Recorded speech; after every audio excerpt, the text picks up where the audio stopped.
Hey you guys, I'm Jasmine. Welcome back. Excuse my voice. I did just wake up, but I wanted to get this video out for you guys.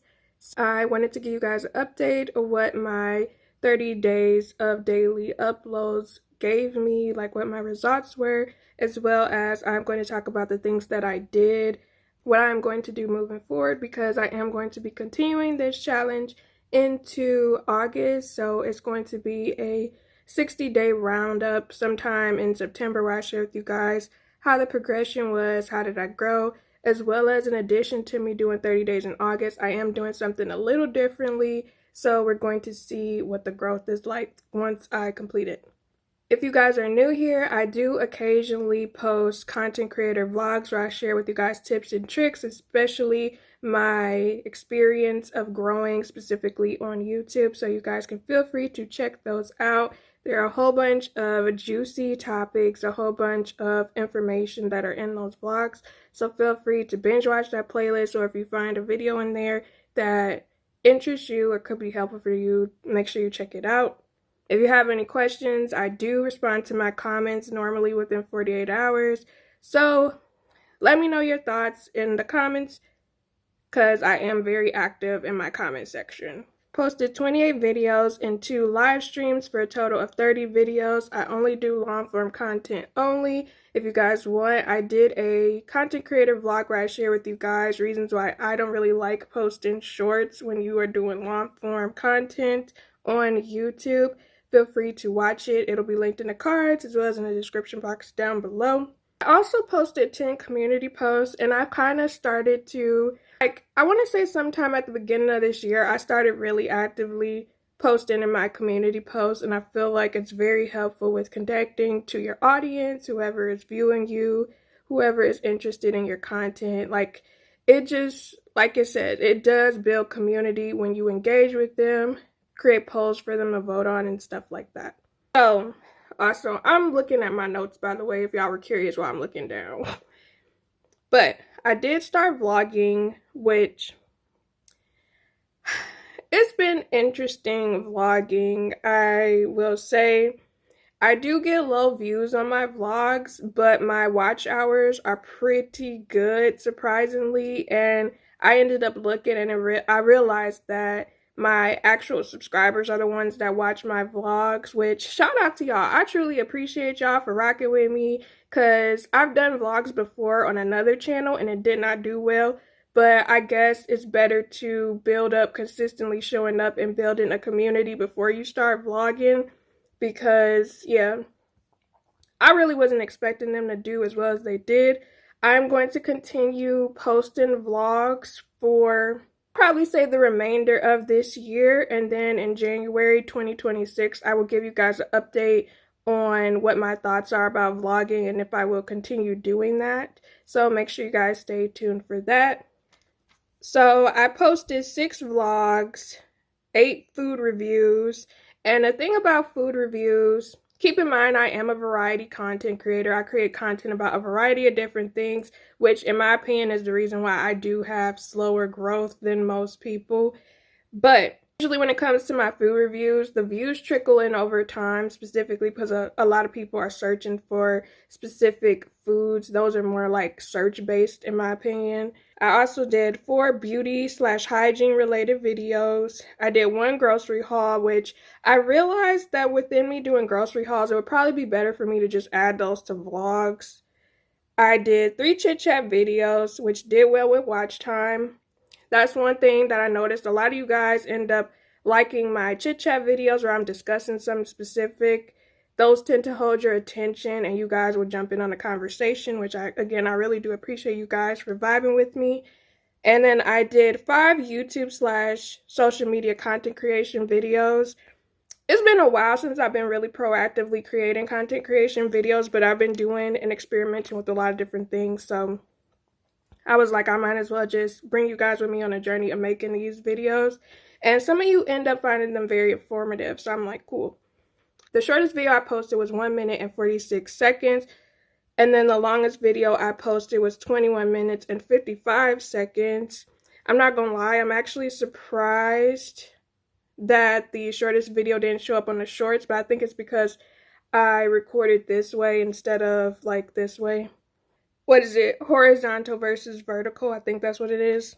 I have 14 videos that were over 8 minutes long and 7 videos that were under 5 minutes long.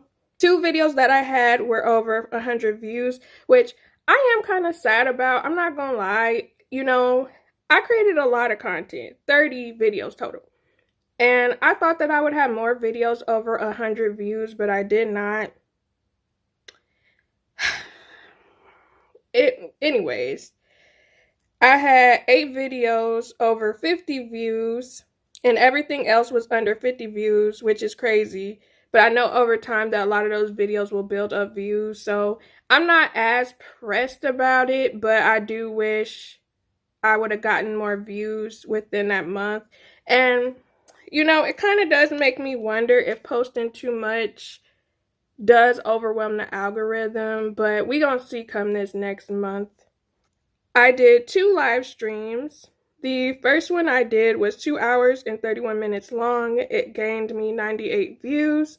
And surprisingly for that live stream, majority of the people who were in it or who saw it were people who subbed to me. I'm not exactly sure why, but YouTube was not pushing out that live stream. So I do appreciate y'all. I want to say it was like 90% of the people, or it was either 90 or 95% of the people that came in there were people that were subscribed to me.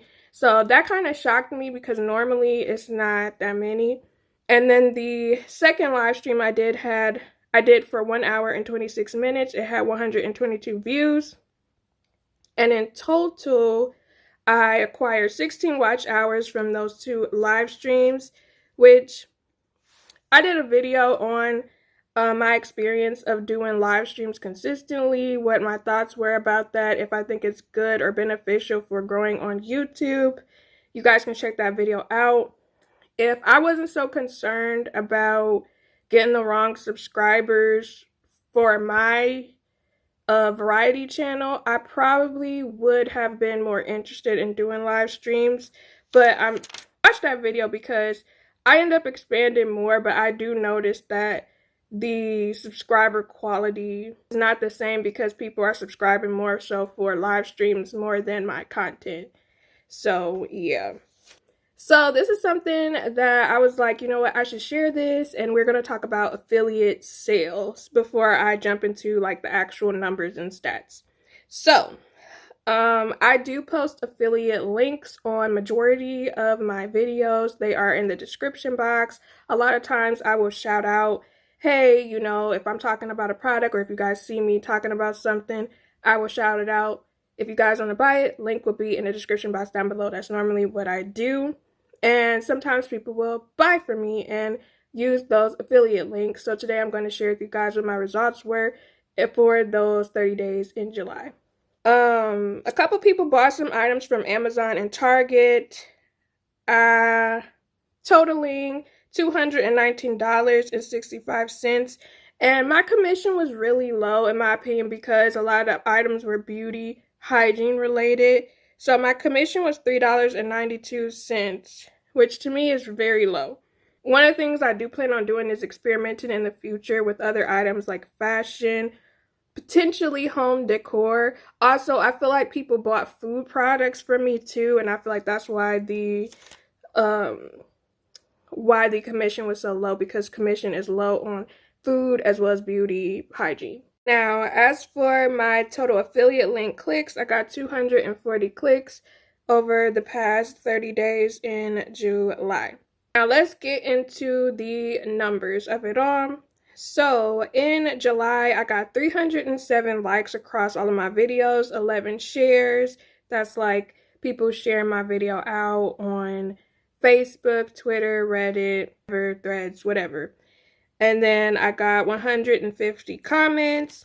And I really appreciate when you guys do comment on my videos because it does help push it out into the algorithm, as well as it just builds community. It helps me connect with you guys. I really do appreciate when you guys comment. I know I had some of my regular people that give me comments, which I always appreciate you guys. And then I had some newer people comment. I don't know what was in the water in July because I had some people that were kind of like extremists commenting on my stuff, and That is one thing about doing YouTube. There are some people who are very much extremists, will very much post some out of pocket comments, and in my opinion, just hide them. I don't, well, depending if you want to clap back or not. Normally, I don't like clapping back at people in the comments. I'm just like, I'm gonna hide you. I'm not that pressed. You know what I mean? A lot of times, these people just want a reaction anyways. Got 92% new viewers and 8% returning when it came to July. And based on my top 100 videos in July, 57% watched were published over 6 months ago. So the most of the videos that people were interested in were videos that I posted over 6 months ago. That's normally how it goes with my channel, where people are into those past videos because a lot of those are search based. 11% of the videos watched were between February to June, and then 32% of the videos watched were posted in July. I got 3.5K new viewers, so people who had never viewed my channel before, 290 casual viewers, which watched in up to 5 months over the past year. So these are people who might check in, every now and again within the past 5 months. And then I had 31 regular viewers who are people who watched in the past 6 months or more. So July was the month that I got the highest amount of views for the year. I ended July with 5,645 views. My goal is always to get at least 5,000 views a month at this point. It would be nice for me to get way more views. Like when I tell you, I'm gonna probably celebrate when I get a 10K month. That's how many views I got for July. I also got 226.9 watch hours, 43 new subscribers. I ended with 938 subscribers for July, so I'm very close to getting 1,000. I am going to celebrate when I hit 1,000. I'm not exactly sure what I'm going to do, but I am going to post a video. I will be continuing my daily uploads to make it 60 days of me just going through posting. It'll be a collective of my long form videos as well as my live streams. The goal is to post only trending videos. So whatever videos that I ended up writing down and I said I was going to do that were in YouTube Studio Trends. I did a whole video about how you can find trending videos. You guys can check that out. It will be linked in the cards as well as in the description box. The goal is to see if YouTube Trends actually does help me within these 30 days. So you guys will see that. Now, let me sum up what I need in order for me to reach my monetization goals. So, I currently have 2,556.8 watch hours. And again, for some reason, I'm staying between 2,500 watch hours and 2,600 watch hours. Like, it is such a struggle for me to get over that. And I need 443.2 watch hours to reach my 3K watch hours to get the first tier monetization, which is for the memberships and I think the super chats. Then for me to reach the 4K watch hours, I need 1,443.2 watch hours. And my goal was to be monetized before the end of September. But I don't know if that's going to happen. If I be completely transparent with you, I don't know if that's going to happen. I am doing some reaction videos, and I feel like the reaction videos are what's going to send me over what I need to be. But yeah, I'm not exactly sure if I'm going to be able to reach my goal by the end of September. I'm hoping I'm going to put out good, positive thoughts. I'm going to put in the work and put in the effort, but I'm watching it and I'm just seeing like watch hours from a whole year ago within those 365 days fall off the bone of videos that got watch hours around this time last year. So, yeah. Currently, like I said, I have 938 subscribers and I need 62 subscribers in order for me to reach 1,000 subscribers. And I think I'll probably get that by September. More than likely, I'm gonna get my subscribers by September because on average, I normally do like 35 new subscribers. So I'm gonna reach my 1K by the end of September. I know that, but the watch hours is the main thing that's like a big struggle for me. But that's everything in my roundup of my stats, as well as what I did, what I learned. Root for me, y'all. You know what I'm saying? Hopefully I could get there. Hopefully the subscribers that subscribe to me are people who actually want to rock with me. I've noticed I've had an influx of new subscribers, and I have thoughts, but I don't really want to say anything specifically because I've mentioned in previous videos before, you have to be careful about what type of subscribers you attract, because if your long-term goal is for something specific, sometimes having certain subscribers that don't really rock with you for real can kind of sabotage your channel. I did a video about it. I believe I'll probably put it in a card somewhere. But yeah, you do have to be very careful about the types of videos you post, about the types of content you create, and what type of subscribers you potentially could attract. Like if you create a lot of content that is more focused on women, potentially it's not ideal for you to have male subscribers, you know, depending on what their mindset is, you know what I mean? But that's beside the point. Anyways, if you guys want, feel free to check out my playlist. Feel free to check out my content creator vlogs. Like I said, there's a whole bunch of juicy information in there, stuff that could be helpful. But I'll be seeing you guys again soon. Stay blessed, stay positive.